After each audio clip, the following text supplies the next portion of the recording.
Bonjour à tous, je suis Kylian Marlier, votre trader formateur. Dans cette vidéo, on va régler un problème très fréquent à mon avis qui vous arrive chaque semaine. C'est en fait les cours qui vont arriver et toucher au pips près votre stop loss pour après repartir la plupart du temps dans votre sens. Donc, si vous êtes à l'achat, on va toucher au pips près votre stop loss et puis les prix vont continuer à monter. Alors si vous faites ça, c'est qu'il y a plusieurs erreurs. Évidemment, c'est pas normal qu'on vienne toucher à votre stop loss au pips près et puis repartir dans le bon sens. Ce que vous devez savoir, c'est que votre stop loss, s'il est touché, il doit ne plus vous faire avoir le même avis. Donc, par exemple, si vous êtes acheteur et que vous avez un stop loss qui est touché et que vous restez acheteur, vous êtes convaincu qu'il faut acheter et que vous avez toujours envie d'acheter, c'est que votre stop loss est mal placé. Votre stop loss doit en fait vous donner tort, vous dire ok c'est bon, ton analyse elle est plus bonne en fait. Ça doit être limite être un signal d'achat ou de vente, un signal en fait contraire à votre premier signal. Donc si j'étais en achat et qu'on touche mon stop loss, ça doit limite être un signal de vente en fait. Si on touche votre stop loss et que vous pensez la même chose, c'est qu'il est mal placé. Alors en règle générale,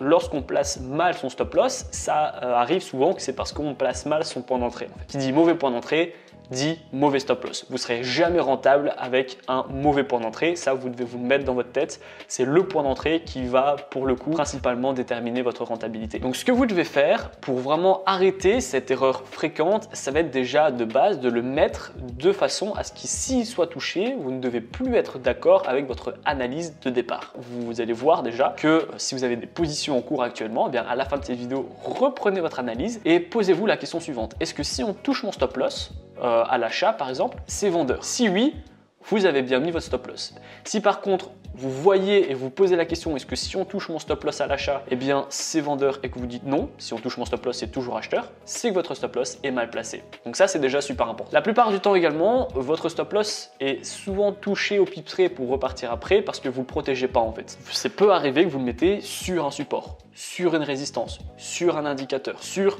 un support ou une résistance oblique. C'est pas un take profit, on est d'accord. L'objectif du stop loss, c'est qu'il soit protégé. Évidemment, protégé, ça ne veut pas dire qu'il faut le mettre à 10 km des prix pour la bonne conscience. Si je le mets super loin, eh bien je sais que si on le touche, je ne serai plus du tout d'accord avec mon analyse. Et s'il touche, c'est qu'il était bien protégé. L'objectif, c'est évidemment d'être cohérent et conscient de ce fameux ratio cohérence-sécurité. Donc vous devez le mettre en dessous d'un support, au-dessus d'une résistance, en dessous d'un support oblique, au-dessus d'une résistance oblique, en dessous d'un indicateur ou au-dessus en fonction de si vous êtes acheteur ou vendeur. L'objectif, c'est vraiment de le protéger. Et pour le coup, si vous le protégez et qu'on le touche à l'ombre, ça peut arriver aussi, hein, qu'avec l'ombre on le touche, eh bien c'est que vous avez mal mis encore une fois. Parce que vous ne pouvez pas, par exemple, vous avez un support à 1000 et vous mettez votre stop loss à 990. Ben non, vous devez quand même vous donner de la marge en regardant du coup ce qui s'est fait avant. Si par exemple vous avez l'habitude qu'il y a 10 pips faciles d'ombre, qui casse le support, qui clôture pas, mais qui a, on va dire, une dizaine de pips d'ombre à chaque fois en dessous du support, et que vous voulez mettre un stop loss en dessous de ce support, eh bien prenez en compte des ombres qui se sont faites pour mettre votre stop loss en dessous, d'accord? Vous mettez votre stop loss en dessous du support et en dessous des ombres qui ont pu se faire précédemment. Comme ça, si l'histoire se répète, les prix rebondiront sans toucher votre support. Ça peut être un très bon conseil. Ensuite, eh bien, il y a la troisième et dernière catégorie, ce sont les gens qui mettent des stop loss très proches, mais qui n'ont pas le choix en fait, parce qu'ils calculent mal. Le problème, c'est qu'ils vont aller soit avec un petit capital sur des indices, et donc un stop loss à 1 cm vous fait déjà perdre 10%, et vous ne pouvez pas mettre un lot plus petit, parce que vous êtes déjà au minimum, qui est de 0,10 pour les indices. Et avec votre petit capital, on perd déjà beaucoup trop, et vous n'avez pas la possibilité de le rapprocher, ce stop loss.